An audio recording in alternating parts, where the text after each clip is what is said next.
The country is waiting for Raila's big day. It was on 9th, I understand it's on 10th. Everybody seems to be wondering, what is Raila going to say? Today in this video, I'm going to attempt to tell Kenyans and the world what is likely to transpire, what Raila is going to say. And this is most likely to be what he will say. But before I say that, let me remove a few things from the way. Because there are those who are saying it is possible Raila could say he's not going to run. That he could tosha somebody on that day. He could say Kalonzo tosha, Mudavadi tosha, Gideon Moi toshas, whoever it is tosha. Let's walk away from that. The preparation Raila has put in place, the resources he has mobilized and begun to use, the teams he has put together,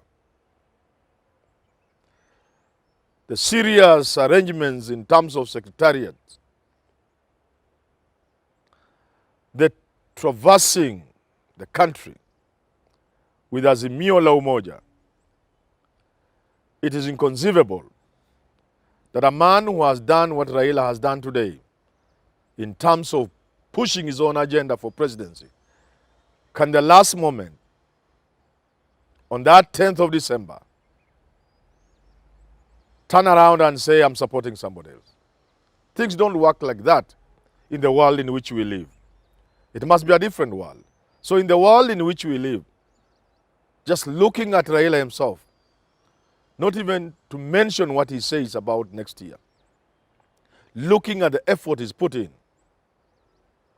it will be difficult to imagine that on that day, Raila will be announcing that he's not running. That's not possible. So let's sweep it away. Something else we need to sweep away. That Uhuru Kenyatta, Raila's brother, may, after all, not be supporting Raila. Again, let's deal with that. Where things have reached, those who imagined at some point Uhuru will support somebody else other than Raila, even those who imagined he was playing Raila games, and that in the right time, at the right time, he will support William Samoei Ruto. Even the Ruto camp itself, even the Ruto people themselves, even Ruto himself, they have come to accept that Uhuru's support is gone. It's not for them. And they have said as much. And the anger you can see from Ruto is show you here is a man who is angry that yangu kumi yako kumi has not worked.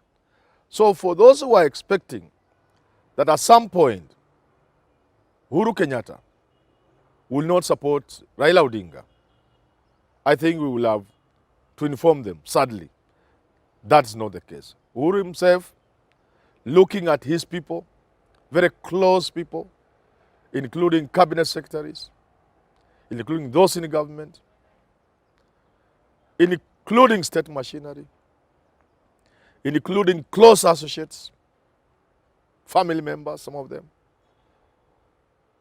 including himself. He has been subtle in the way he's been delivering the message. Most recently in Nakuru, he tells somebody, I presume it is William Ruto, that this is not a sprint, my friend. You've started way too early. This thing is a marathon. You're going to get tired. You run out of breath. The old man will come and catch up with you and bypass you. What could Uhuru be saying? In the past, he has said a number of things that would show is in support of Raila Odinga. So on 10th of December, it will become clear to all and sundry that Uhuru Muigai Kenyatta indeed supports Raila Odinga. He would not turn up, of course, to say that he supports him. No, he would not do that. Not at all. But the signs will be there. The optics will show you Those present will show you. So having removed these two things from the way, that one, Raila is not standing, because he will stand. That two, Uhuru is not supporting Raila. Indeed, he is supporting Raila. This goes without saying.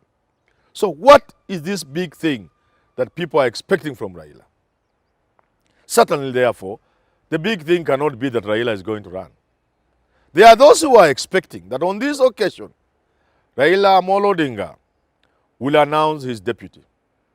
If that is possible, yes, it is possible, especially if that deputy has an element of shock. You know, the shock treatment. If it has an element of shock, something to send shivers in the other camp, something to make the country hold its breath, and for people to talk about it for 3 months, to disorganize the other camp, that is a possibility. And therefore, if that is going to be the case, it cannot be Peter Kenneth. No. Because everybody expects Peter Kenneth. It cannot be Martha Karua. A long shot, that is. An outsider. But many people have been talking about him. If that thing is going to be done on that day, then Raila Amolo Odinga could only shock the nation by appointing Lee Kinyanjui, by naming him as his running mate. That will send shockwaves for a number of reasons.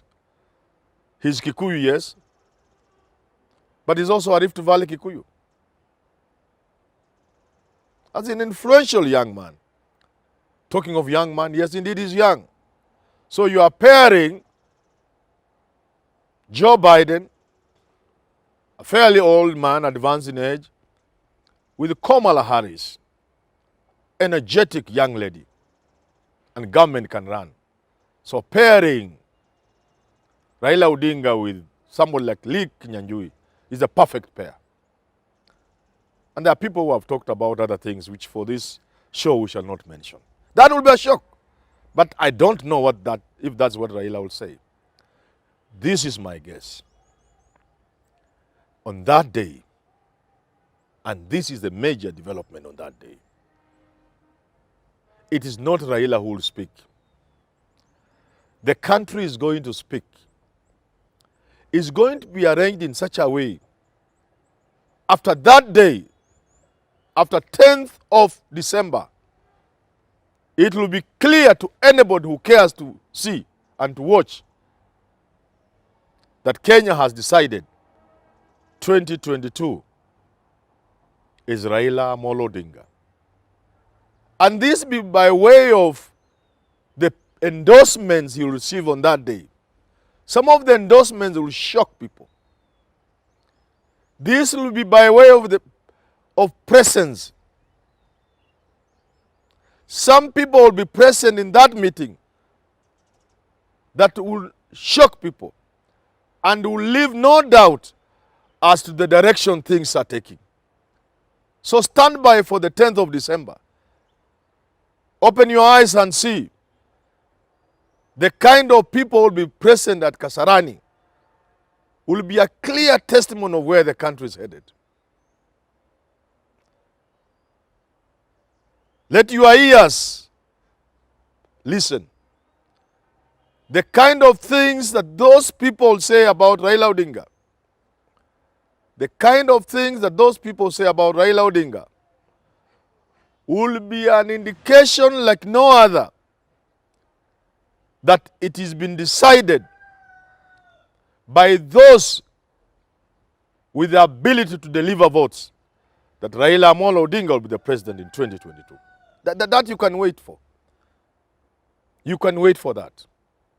That in terms of the people who will be there, in terms of the things that will be said, and finally, on that day, you can replay back in 2007, again in Kasarani, I think, when after the delegates had spoken during the ODM nomination for presidential candidate, after Joe Nyaga had withdrawn, God rest his soul, and supported Raila saying he would fight another day.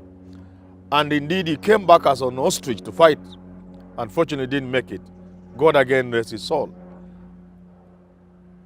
Raila remained with Musalia Mudavadi, William Ruto. I can't remember the other person. I think there was another person. And elections were held. Results were announced. Certainly and obviously Raila emerged the victor. The contestants, William Ruto, Musalia Mudavadi, Najib Balala. It's Najib Balala, I think. It's Najib Balala who withdrew from the race. I think Joe Nyaga must have gone to the wire. I can't remember those minor details. But it was Nyaga, Balala, Raila, Ruto and Mudavadi. One of them withdrew between Nyaga and Balala. The rest went to the wire. Raila, as obvious, emerged the victor. What happened on that day after that victory in Raila's speech will be replayed at Kasarani. He then called his people, and the 5 of them stood together and he said, this is the Pentagon. The word Pentagon alone played a trick like nobody would have imagined. The Pentagon was then born. So you'd be expecting something similar to Kasarani on 10th. And what's more, on that day, in the year 2007 at Kasarani, with the 5 of them together, Raila held Mudavadi's hand and said, this is the deputy captain. And the deal was sealed. Not the deal of making Mudavadi running mate. No. Then we didn't even have running mates. The deal was sealed, not just that he will be his vice president then, but the deal was sealed because the country was now ready to make Raila the president of the Republic of Kenya. We know what happened. Let's not go there. In Kasarani, that will be replayed. Not by way of necessarily identifying a running mate, but there will be a team. On that day, Raila is going to come up with a team and say, this is the team that is going to deliver this country. These men and women with me here on this podium are going to deliver the third and final liberation for this country. And that is what you will be expecting from Kasarani. That we will see the men and women that will work with Raila to deliver the presidents for him. We can only wait.